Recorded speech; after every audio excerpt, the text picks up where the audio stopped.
We are talking about anger management, and let's focus on rebuild trust after anger damaged your relationships. I am Sue, your personal transformation coach. The sad reality is that your anger outburst stems for you from a place where you maybe felt in the past fearful, insecure, unsafe. Yet now that you have got this anger outburst at another person, it leaves them feeling fearful, unsafe, insecure. It now becomes a shared emotion or a shared trigger that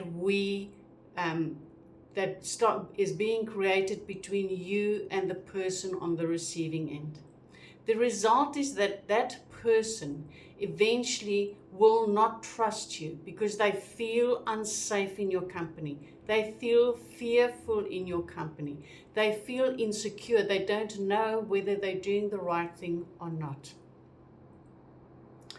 That leads to more distance between you and the person, a loving relationship, a business relationship, a friendship. There comes distance because of the trust that is lost. For you to change that, to rebuild that trust so that you can save that relationship, so that you can continue having a relationship that you most probably value, is for you to take ownership of your anger, for you to take ownership of where it stems from, and that you are responsible for changing that. You cannot sell a house, a car, a chair if you don't own it. It is the same with anger. You will never change it until you own it. If you believe that is how you've got to go through life and that's what life asks and expects of you, there is no need for you to change it. You will not change it. It can be as damaging as it ever can be in your life. You will not change it.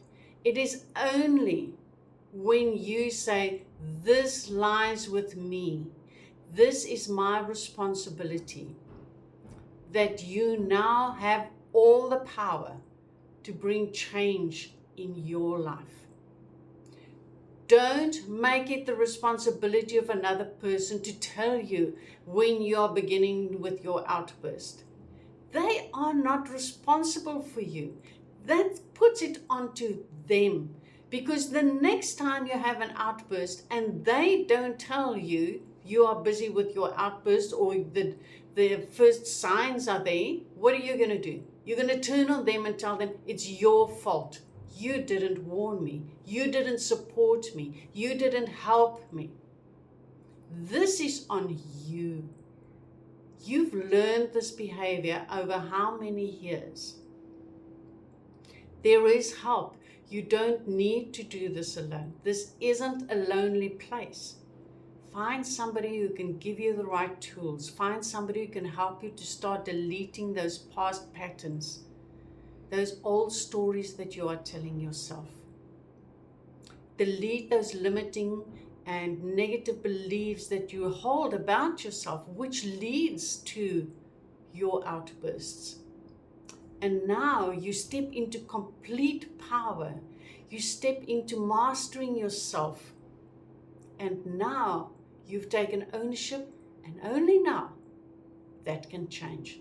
And by changing, showing your commitment to changing, showing your commitment to do something positive for you that will result in a change in the relationship, now you start rebuilding the trust, because you show that you can be trusted again, that you will take the responsibility. And yes, along your path towards mastering this, there will be slip-ups. That's okay. Acknowledge the slip-up and start working it with yourself. Start working with what it was in the past that brought it to you. And step by step, you will regain the trust of the people who you value in your life. so that you can have the absolute fulfilled life that you are really seeking, where you are safe, where there is no need for you to have any fear, and where you can feel strong and empowered. I wish you the very best. You can do this by mastering those limiting beliefs. Be kind to yourself in this process, and we will chat soon.